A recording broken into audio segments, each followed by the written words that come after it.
हरि ओम श्री गणेशाय नमः। ओम श्री परमात्मने नमः। ओम नमो भगवते वासुदेवाय। श्रीमद् देवी भागवत पुराण के अंतर्गत देवी भागवत के महात्म्य प्रसंग में जाम्बवान के यहाँ से श्री कृष्ण के मणि प्राप्त करने तथा जाम्बवती से विवाह करके द्वारका लौटने की कथा। ऋषियों ने पूछा, महाबुद्धिमान सूत जी, महाभाग वसुदेव ने कैसे पुत्र प्राप्त किया? भगवान श्री कृष्ण ने परिभ्रमण करके प्रसेन को कहाँ खोजा और क्यों खोजा? श्रीमद् देवी भागवत की यह कथा वसुदेव जी ने किस विधि से सुनी और इसके कौन वक्ता हुए, यह बताने की कृपा कीजिए। सूत जी बोले, भोजवंशी राजा सत्राजित द्वारका में सुखपूर्वक रहते थे। उनके द्वारा सदा सूर्य का आराधन हुआ करता था। भगवान सूर्य ने सत्राजित की भक्ति से परम प्रसन्न होकर उन्हें अपने लोक का दर्शन कराया, साथ ही उन्हें एक स्वयंतक नामक मणि दी। सत्राजित उस मणि को गले में धारण कर द्वारका आए। वह मणि अत्यंत चमकीली थी। उसे देखकर पूर्ववासियों ने समझा कि सूर्य नारायण हैं। अतः सुधर्मा सभा में बैठे हुए भगवान श्री कृष्ण के पास जाकर वे उनसे कहने लगे, जगत प्रभु, ये सूर्य नारायण आ रहे हैं। उनकी बात सुनकर भगवान श्री कृष्ण के मुख पर मुस्कान छा गई। वे बोले, अरे बालको, ये सूर्य नहीं है, ये तो स्वयंतक मणि धारण कर सत्राजित आ रहे हैं। मणि के कारण इनकी ज्योति फैल रही है। सूर्य ने इन्हें यह मणि दी है।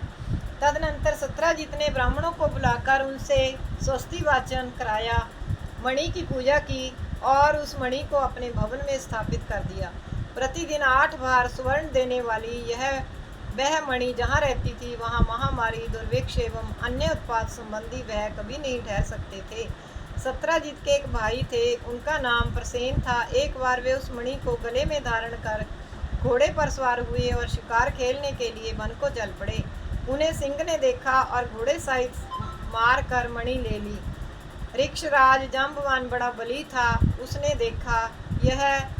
उसने देखा सिंह मणि लिए हुए है, अतः बिल के द्वार पर ही सिंह को मारकर उसने मणि छीन ली और उसे अपने पुत्र को खेलने के लिए दे दिया। बच्चा भी उस चमकीली मणि को लेकर खेलने लगा। कुछ समय बाद जब प्रसेन नहीं लौटे, तब सत्राजित को महान दुख हुआ। कहा, पता नहीं किसे मणि पाने की इच्छा हो गई, जिसके हाथों प्रसेन काल का ग्रास बन गया। फिर तो जन समाज के मुख से द्वारका में इस प्रकार किंवदंती फैल गई कि हो ना हो श्री कृष्ण ने प्रसेन को मार डाला है, क्योंकि मणि में उनकी आसक्ति हो गई थी। यह बात भगवान श्री कृष्ण के कानों में आ पड़ी। तब अपने ऊपर लगे हुए इस कलंक को दूर करने के लिए उन्होंने कुछ पूर्ववासियों को साथ लेकर यात्रा आरंभ कर दी। वे वन में पहुंचे, सिंह द्वारा मारे हुए प्रसेन को देखा। रक्त से चिंतित मारक को पकड़कर सिंह को खोजते हुए वे आगे बढ़े। एक बिल के द्वार पर मरा हुआ सिंह दिखाई पड़ा। तब कृपा परवश हो वे पूर्ववासियों से कहने लगे, तुम लोग मेरे लौटने तक यहीं रहना। मणि लेने वाले का पता लगाने के लिए मैं इस बिल के अंदर जा रहा हूँ। बहुत अच्छा कहकर पूर्ववासी वहीं ठहर गए। भगवान श्री कृष्ण बिल के भीतर वहाँ गए जहाँ जाम्बवान का स्थान था। देखा, ऋक्षराज का बालक मणि हाथ में लिए हुए था। इन्होंने मणि छीनने की चेष्टा की। इतने में धाय ने भयंकर शब्दों में गर्जना आरंभ कर दिया। धाय की चिल्लाहट सुनकर वह तुरंत जाम्बवान आ पहुंचा। उसका भगवान श्री कृष्ण के साथ युद्ध आरंभ हो गया। रात दिन लगातार लड़ाई होती रही। दोनों में 27 दिनों तक घोर संग्राम चलता रहा। उधर द्वारकावासी भगवान श्री कृष्ण की प्रतीक्षा में बेल के द्वार पर रुके थे। 12 दिनों तक उन्होंने प्रतीक्षा की। तत्पश्चात डर कर वे अपने अपने घर लौट गए। पहुंचने पर आरंभ से अंत तक सारा समाचार कह सुनाया। सुनकर सबको महान कष्ट हुआ। अब वे सत्राजित की निंदा करने लगे। अपने पुत्र की यह कष्ट कहानी महाभाग वसुदेव के कानों में भी पड़ी। परिवार सहित वे शोक सागर में उतारने लगे। अब मेरा कल्याण कैसे होगा, इस प्रकार की अनेकों चिंताएं उनके मन में उठने लगीं। इतने में देव ऋषि नारद जी ब्रह्मलोक से वहां पधारे। वसुदेव जी उठकर खड़े हो गए, मुनि को प्रणाम किया। उनकी यथोचित पूजा की। नारद जी ने बुद्धिमान वसुदेव जी से कुशल समाचार पूछा। फिर कहा, आप चिंतित क्यों हैं, इसका कारण बतलाइए। वसुदेव जी ने कहा, मेरा प्रिय पुत्र श्री कृष्ण प्रसेन को खोजने के लिए पूर्ववासियों के साथ वन में गया था। मरे हुए प्रसेन पर उसकी दृष्टि पड़ी। बिल के द्वार पर देखा कि प्रसेन को मारने वाला सिंह भी मरा पड़ा है। तब पूर्ववासियों को द्वार पर ही ठहरा कर वह स्वयं अंदर घुस गया। उन्हें बहुत दिन व्यतीत हो गए, अब तक मेरा वह प्राण प्रिय पुत्र नहीं लौटा। इसी से मैं चिंतित हूँ। कोई ऐसा उपाय बताने की कृपा कीजिए जिससे मेरा लड़का शीघ्र वापस आ जाए। नारद जी बोले, यदुश्रेष्ठ, तुम पुत्र प्राप्ति के लिए अंबिका देवी की आराधना करो। उनके आराधन से ही तुम्हारा शीघ्र कल्याण होगा। वसुदेव जी ने पूछा, देवऋषि, वे अंबिका देवी कौन हैं? उनकी क्या महिमा है और कैसे उनका पूजन होता है? भगवान, यह बताने की कृपा कीजिए। नारद जी बोले, महाभाग वासुदेव, अंबिका देवी के संपूर्ण महात्म्य को विशद रूप से कौन कह सकता है? मैं संक्षेप से कहता हूँ, सुनो। भगवती अंबिका नित्य स्वरूपिणी है, सच्चित और आनंदमय उनका श्री विग्रह है। वे सर्वोपरि हैं, यह चराचर जगत उनसे ओत प्रोत है। उन्हीं की आराधना के प्रभाव से ब्रह्मा जी चराचर जगत की रचना करते हैं। मधु और कैटव से भयभीत होने पर पितामह ने देवी की स्तुति की और वे उस भय से मुक्त हुए। उन्हीं की कृपा से भगवान विष्णु इस जगत का संरक्षण करते हैं। भगवान रुद्र पर उनकी कृपा दृष्टि पड़ी, तभी संसार के संहार में वे सफल हो सके। वे ही संसार बंधन में हेतु हैं, मुक्त कर देना भी उन्हीं का काम है। वे देवी परमा विद्या स्वरूपिणी हैं, संपूर्ण शक्तिशालियों पर भी उनका शासन रहता है। तुम नवरात्र विधि से उन भगवती जगदम्बिका का पूजन करके 9 दिनों में श्रीमद् देवी भागवत पुराण सुनो। उस पुराण के श्रवण करने से शीघ्र ही तुम्हारा पुत्र लौट आएगा। इस पुराण के पढ़ने और सुनने वाले से भुक्ति मुक्ति दूर नहीं रह सकती। इस प्रकार मुनिवर नारद जी के कहने पर वसुदेव जी ने उनके चरणों में मस्तक झुकाया और अपार प्रसन्नता प्रकट करते हुए वे कहने लगे। वसुदेव जी बोले, भगवान, आपके कहने पर भगवती जगदम्बिका के कृपा प्रसाद से सिद्ध होने वाला अपना पूर्व प्रसंग मुझे याद आ गया, उसे मैं कहता हूँ, सुनिए। पहले की बात है, आकाशवाणी से यह जानकर के देवकी के 8वें गर्भ से कंस का निधन होगा, पापी कंस ने भय के कारण मुझे सभा में ही घेर लिया। अपनी स्त्री देवकी के साथ मुझे कारागार की हवा खानी पड़ी। ज्यों ही बच्चे पैदा होते दुरात्मा कंस उन्हें मार डालता था। कंस के हाथों मेरे 6 बालकों की मृत्यु हो जाने पर देवकी के अंतःकरण में शोक का सागर उमड़ पड़ा। अब वह कल्याणी रात दिन चिंता करने लगी। तब मैंने मुनिवार गर्ग जी को बुलाकर उनके चरणों में मस्तक झुकाया, पूजा की, अनुनय विनय किया और पुत्र की इच्छा प्रकट करते हुए देवकी की कष्ट कथा उन्हें कह सुनाई। मैंने कहा, भगवान, आप करुणा के सागर हैं। यादवों ने आपसे दीक्षा पाई है, मुझे आप दीर्घजीवी पुत्र प्राप्त होने का साधन बतलाने की कृपा करें। तब दयानिधि गर्ग जी प्रसन्न होकर मुझसे कहने लगे। गर्ग जी बोले, महाभाग वसुदेव, दीर्घजीवी पुत्र प्राप्त होने का उपाय बताता हूँ, सुनो।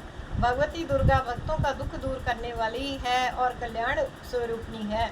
तुम उन्हीं की आराधना करो, उनकी कृपा से तुम्हारा तुरंत कल्याण हो जाएगा, क्योंकि उनकी उपासना से अखिल जनों के समस्त मनोरथ पूर्ण हो जाते हैं। भगवती दुर्गा में भक्ति रखने वाले मनुष्यों को जगत में कुछ भी दुर्लभ नहीं है।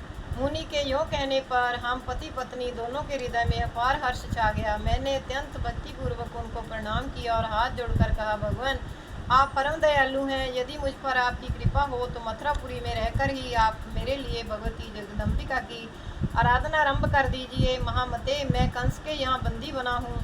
इस समय मुझसे कुछ भी होने की संभावना नहीं दिखती, अतः आप ही इस दुख रूपी दुस्तर सागर से उद्धार करने की कृपा कीजिए। इस प्रकार मेरे कहने पर मुनिवर गर्ग जी प्रसन्न होकर बोले, वसुदेव, तुम मेरे अति प्रेम पात्र हो, अतएव तुम्हारे कल्याणार्थ मैं अवश्य यत्न करूँगा। फिर तो प्रेम पूर्वक प्रार्थना करने पर मुनिवर गर्ग जी भगवती जगदम्बिका की आराधना करने के लिए कुछ ब्राह्मणों को साथ लेकर विंध्या पर्वत पर चले गए। वहां पहुंचकर वे भक्तों के मनोरथ पूर्ण करने वाली जगन माता के जप और पाठ में संलग्न होकर उनकी आराधना करने लगे।